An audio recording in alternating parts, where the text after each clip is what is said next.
Well, hello there. I hope you're eavesdropping on another conversation with me and myself. So today we're talking about listening. Listening for success in relationships, in business, in marriage, in any interpersonal relationship.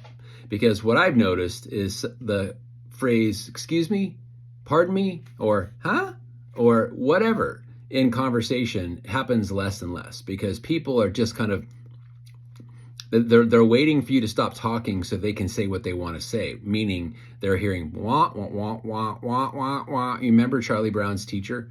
Yeah, that's what they're hearing, because listening is a skill, and it's a skill that a lot of people really haven't mastered in, just like I said, business or interpersonal relationship or marriage or friendships or any kind of interpersonal relationship. It's a very, very key thing. So focus in on listening to people. Lean in, try to put yourself in their situation. If you have to visualize, if you have to pretend on what it would be like to be experiencing what they're telling you, do that, because then you're listening to understand. You're listening to get on the same page with that person, rather than just waiting for them to stop talking so you can respond, or even worse, respond while they're still talking and then make it evident that you're not listening.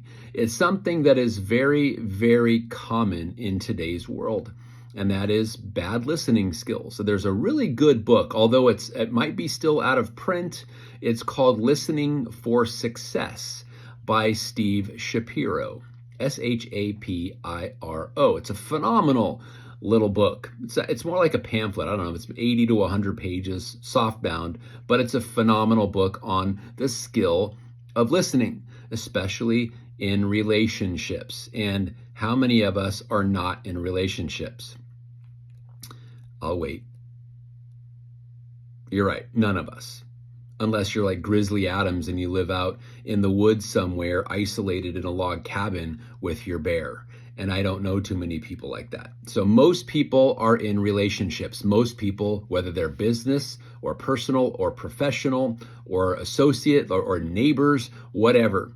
And the better you can listen, the deeper your relationship is going to be. The better you can listen, the more people will trust you. The better you can listen, the more people will gravitate toward you. And so if you're looking to create friendships and expand your friendship circle, one of the greatest things you can do is listen. And when you feel listened to, doesn't it just make you feel better? Or when someone responds in a way that you knew they didn't hear you, it was obvious, how does that make you feel?